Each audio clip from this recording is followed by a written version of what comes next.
दतिया में गन्ना किसानों की समस्याओं को लेकर कांग्रेस ने आवाज उठाई है।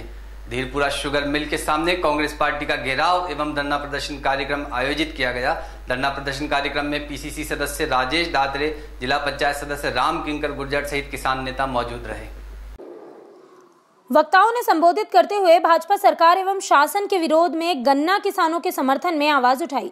धरना प्रदर्शन के पश्चात गन्ना किसानों की समस्याओं का समाधान एवं किसानों का गन्ना खरीदने के लिए शुगर मिल शीघ्र खुलवाने एवं गन्ना की फसल को भावांतर योजना में जोड़ने के लिए ज्ञापन दिया गया।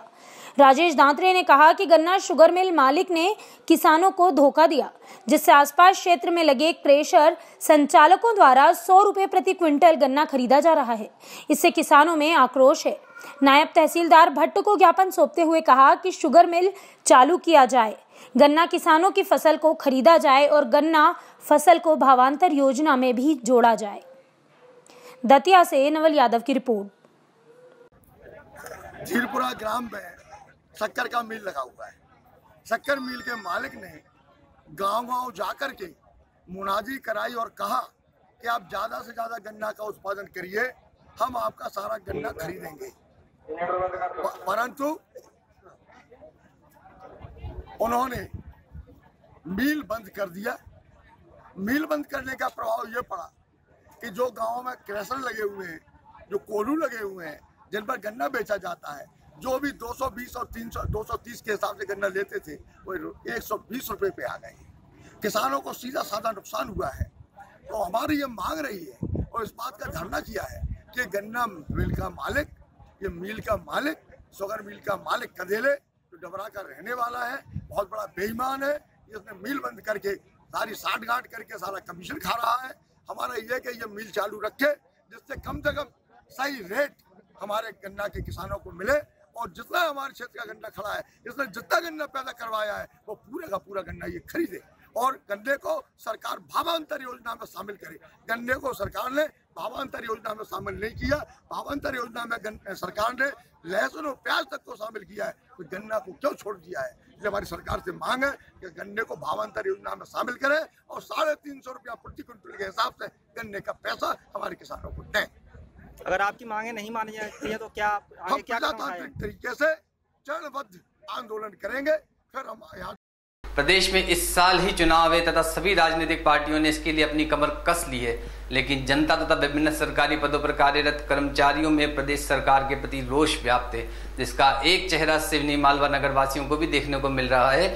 सिवनी मालवा में आशा, उषा एवं आशा सहयोगी कार्यकर्ता भी अपनी विभिन्न मांगों को लेकर आंदोलन पर बैठ गई हैं। नियमितीकरण और 18,000 रुपए वेतन की मांग को लेकर आशा उषा सहयोगी कार्यकर्ताओं का आंदोलन दिन ब दिन उग्र होता जा रहा है। सिवनी मालवा में आशा उषा सहयोगी कार्यकर्ताओं ने भजनों के माध्यम से मुख्यमंत्री शिवराज सिंह चौहान को कसाई तक कह डाला। उन्होंने कहा कि मामा नहीं कसाई है और आगे और लड़ाई है। कार्यकर्ताओं ने सामुदायिक भवन जाकर कटोरा लेकर लोगों से भीख मांगी। इस पर बीएमओ कांति भास्कर काफी नाराज नजर आई एवं इनकी शिकायत वरिष्ठ अधिकारियों से करने की चेतावनी तक दे डाली।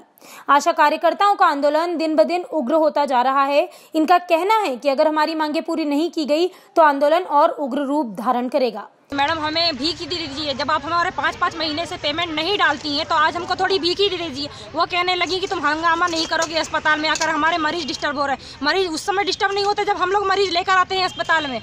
मैडम कहने लगी हम कोई प्रकार की बातें नहीं सुन सकते, आप यहाँ से जा सकते हो। मरीज तो हम लेकर आते हैं जब मैडम को कोई फर्क नहीं पड़ता है, और आज मैडम कह रही है कि यह कर्मचारी नहीं है, हमारे पहचानने से इनकार कर रही है हम लोगों को। सारा हॉस्पिटल खाली पड़ा, खाली भी पड़ा हुआ है। अस्पताल हमारा पूरा खाली पड़ा हुआ, क्योंकि हम लोग मरीज लाते हैं। जब अस्पताल में मरीज आते हैं, मरीज किसी के कहने पे नहीं आते। हम घर में जाकर 10-10 बार उनके घर जाते हैं और उनसे बोलते हैं कि आप चलिए, जब वहाँ पे आते हैं। और मैडम कह रही थी कि हमको अस्पताल में आशाओं की जरूरत नहीं है, मरीज खुद आते हैं, आशाओं के कहने पर नहीं आते। आज अस्पताल क्यों खाली है? तो ये सवाल चाहिए, जवाब चाहिए कि आज अस्पताल में भीड़ क्यों नहीं है, मरीज क्यों नहीं है। जैसे मेला लगा रहता है मंगलवार शुक्रवार को एएनसी जांच होती है, तो आज मरीज क्यों नहीं आए? इस बात का सवाल चाहिए। अगर हम आज जो आशा कार्यकर्ताओं ने सामुदायिक स्वास्थ्य केंद्र के अंदर आकर जिस हिसाब से हंगामा करके अपनी मांगे रखी हैं, उससे सबसे ज़्यादा स्वास्थ्य विभाग को ये तकलीफ हो रही है कि इनसे मरीजों को तकलीफ हुई है, क्योंकि अस्पताल के अंदर आकर शोर करना इनको शोभा नहीं देता। दूसरी चीज़ ये है कि इनकी अगर मांगे हैं कुछ, और जायज़ मांगे हैं तो वो प्रशासन और शासन के हाथ में। दूसरी बात ये है कि ये इनको सरकार ने नियुक्त नहीं किया है, इनको एक मतलब कहना चाहिए कि सहयोग के तौर पर इनको रखा गया है, जिससे कि कम से कम गरीब महिलाओं का सहयोग करें, उनको अस्पताल तक लेकर आए, उसका इनको मानदेय हमेशा समय समय पर जैसा भी निश्चित किया गया है वो इनको दिया जाता है। सिवनी मालवा से शशिकांत शर्मा की रिपोर्ट। प्रदेश के मुखिया शिवराज सिंह चौहान के आदेश के बाद पूरे मध्य प्रदेश में शासन और प्रशासन सक्रिय हो गया है।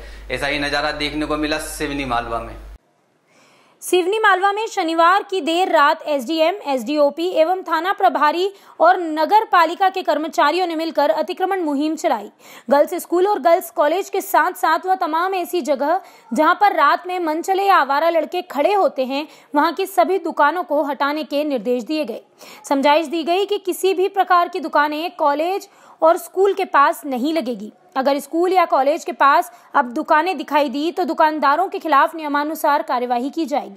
बच्चियाँ बसों से आती हैं, ऑटो से आती हैं, बस स्टैंड के आसपास कुछ ऐसी दुकानें चिन्हित की हैं। आज उन्हें समझाइश दी है और सेंट्रल स्कूल के पास भी कुछ ऐसी गुमटियाँ चिन्हित की हैं जहाँ अनावश्यक भीड़ लगी रहती है और महिलाओं और बालकों को, बालिकाओं को जो मंदिर आती जाती हैं, स्कूल आती जाती हैं, कॉलेज आती जाती हैं, उनको ऐसे असामाजिक तत्वों के लिए ये अड्डे बन गए हैं। उन अड्डों को हटाने के लिए आज समझाइश दे दी है और कल सुबह सख्ती से इनको हटाया जाएगा और इनको यहाँ दोबारा पटकने की इजाज़त नहीं दी जाती है।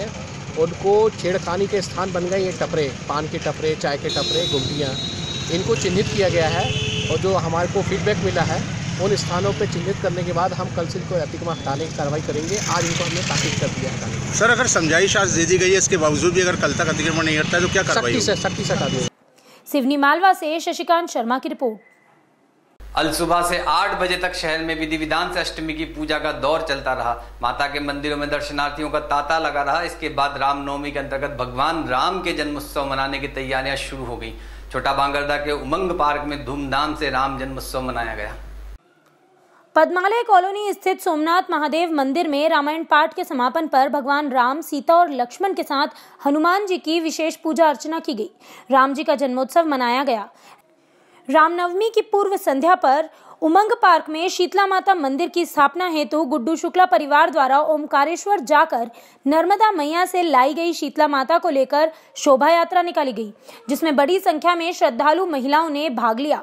ढोल ताशों के साथ महिलाएं भजन गाती हुई शीतला माता को लेकर आई। हवन करके मैया का दरबार सजाया गया और उनकी स्थापना की गई। कैमरामैन दीपक जायसवाल के साथ कैलाश सिसोदिया की रिपोर्ट। चंद्रावतीगंज में आंजना समाज द्वारा निकाला गया चल समारोह। संस्कार स्कूल में हुआ मुख्य कार्यक्रम। चंद्रावतीगंज में आंजना समाज द्वारा महाराज श्री श्री 1008 रामजी महाराज का रेलवे स्टेशन रोड से चल समारोह प्रारंभ हुआ, जो मेन रोड से होता हुआ हाई स्कूल तक पहुंचा। बाद में संस्कार स्कूल में चल समारोह का समापन हुआ। चल समारोह का ग्रामीणों द्वारा जगह जगह पर स्वागत भी किया गया। इस अवसर पर आसपास के क्षेत्र के सभी समाजजन शामिल हुए, जो उज्जैन में निकलने वाले आंजना समाज के जुलूस में शामिल होंगे। महाराज की जय। आज आंजना समाज के हमारे श्रद्धेय, परम आदरणीय और प्रातः स्मरणीय हमारे गुरुजी वंदन श्री राजाराम जी महाराज का चल समारोह आंजना समाज इंदौर जिला की ओर से बड़े धूमधाम से निकाला गया। Dharmat road Chandravatiganj Parshvanath petrol pump से पोटलो चौराहे तक। उसके बाद में संस्कार स्कूल में उनका समापन हुआ। कितने समय से निकालता आ रहा है? यह इंदौर जिला मध्य प्रदेश युवा समाज द्वारा श्री श्री 1008 राजाराम जी महाराज का विशाल चल समारोह जो आंजना समाज द्वारा रखा गया है, उसमें दूर दूर से जो महू तहसील से भी यहाँ युवा समाज के लोग आए हैं, झाल्टा से भी यहाँ कुछ लोग आंजना समाज के आए हैं। उन सबका हम पूरे आंजना समाज की ओर से इंदौर जिला स्वागत तहसील, महू तहसील की तरफ से बहुत बहुत स्वागत वंदन, देवलपुर तहसील की तरफ से बहुत बहुत स्वागत वंदन अभिनंदन करते हैं। साथ ही सभी हमारे जो बड़े भाई साहब जो आसपास हैं, उन सबका बहुत बहुत धन्यवाद, जो प्रतिवर्ष इस प्रकार जो आंजना समाज का चल समारोह को सफल बनाने में इनका योगदान रहता है, इनका आशीर्वाद बना रहता है। इसलिए श्री 1008 महाराज। इसके बाद समारोह के बाद चंद्रावतीगंज से संतोष व्यास की रिपोर्ट। एंकर 16 दतिया के शासकीय पीजी कॉलेज में फोन वितरण कार्यक्रम का विरोध कर रहे छात्रों के उग्र होने पर पुलिस को उन्हें खदेड़ने के लिए लाठीचार्ज कर। मिली जानकारी के अनुसार पीजी कॉलेज के बाहर बड़ी संख्या में एकत्रित एनएसयूआई के छात्र फोन वितरण कार्यक्रम का विरोध कर रहे थे। स्थिति बिगड़ती देख पुलिस को लाठीचार्ज करना पड़ा। एनएसयूआई अध्यक्ष अभिषेक तिवारी एवं छात्र संघ अध्यक्ष रानी यादव सहित कई छात्रों को चोटें आने की खबर है। इधर एबीवीपी के छात्रों ने भी पीजी कॉलेज पहुंचकर एनएसयूआई व छात्र संघ का विरोध जताया। मौके पर मौजूद पुलिस प्रशासन ने मोर्चा संभाल लिया। दतिया से नवल यादव की रिपोर्ट। इंदौर शहर में नवरात्रि के पावन पर्व पर नवमी पर विभिन्न धार्मिक आयोजन किए गए। पुलिसकर्मियों ने भी अष्टमी और नवमी के अंतर्गत घरों और मंदिरों में विशेष पूजा अर्चना। बाणगंगा थाना प्रभारी तारेश सोनी एवं पुलिस स्टाफ द्वारा नवमी पर कन्या भोज का आयोजन किया गया। इस अवसर पर विशेष रूप से महिलाओं एवं कन्याओं की सुरक्षा के लिए संकल्प भी लिया गया। इस मौके पर SI Vinod Sharma, SI GS Bhadauria के साथ ही एपी यादव, राजेश भाटिया, सौरभ सिंह एवं राजकुमार दुबे उपस्थित थे। इंदौर से प्रसन्नजीत चक्रवर्ती की रिपोर्ट। देवास में बहुचर्चित हॉरर किलिंग नगीना हत्याकांड का आया फैसला। बाप और बेटे ने दी थी नगीना की हत्या की सुपारी। न्यायालय ने सुनाई 5 आरोपियों को आजीवन कारावास की सजा। एक आरोपी मृतिका के पिता आदम हाजी मेमन की मौत मुकदमे के दौरान ही हो गई थी। न्यायाधीश पीके सेन की कोर्ट ने सुनाया फैसला। शासन की ओर से पेरवी उप संचालक अभियोजन अजय सिंह भवर और जिला अभियोजन अधिकारी राजेंद्र कुमार खांडेकर ने की। उल्लेखनीय है कि सितंबर 2013 में बावड़िया निवासी 18 वर्षीय नगीना मेनन की नृशंस हत्या कर दी गई थी। जब नगीना हत्याकांड का खुलासा हुआ तब सुनने वालों की रूह तक कांप गई थी। बाप बेटों ने मिलकर सुपारी देकर नगीना की हत्या की साजिश रची थी। भाई के सामने ही आरोपियों ने बेरहमी से नगीना के 2 टुकड़े कर दिए थे। शव को बोरे में भरकर इंदौर के खजराना थाना क्षेत्र में स्थित कुएं में ले जाकर फेंक दिया गया था। ऊपर से खास किस्म की मछलियां भी कुएं में डाली गई ताकि शव को मछलियां खा जाए। ऑटो चालक अनीस के माध्यम से इंदौर के इद्रिस रिजवान सद्दाम ने हत्या की थी। 5 लाख रुपए में सौदा तय हुआ था। घटना के पीछे यह वजह सामने आई थी कि नगीना अपने क्षेत्र में ही रहने वाले वर्ग विशेष के एक युवक से प्रेम करती थी। उसके नाम पर जायदाद भी काफी थी। नगीना की मां ने प्रॉपर्टी उसी के नाम कर रखी थी। पिता व भाई को डर था कि यदि नगीना ने उससे शादी कर ली तो प्रॉपर्टी वही ले जाएगा। मरवाया था और यहाँ से 3 आरोपीगण कार में लाश ले जाकर इंदौर बाईपास MR10 में कुएं में फेंक दी थी। 18/10/13 को मुखबिर से सूचना पुलिस को कोतवाली देवास को मिली थी और उन्होंने जाके वहाँ से लाश निकाली थी।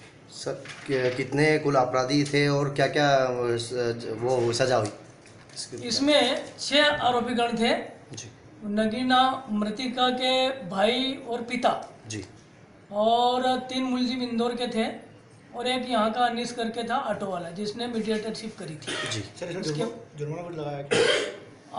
5 आरोपीगणों को आजीवन कारावास की सजा दी गई है। 2 आरोपीगणों को 5-5 हजार रुपये के अर्थदंड से दंडित किया है।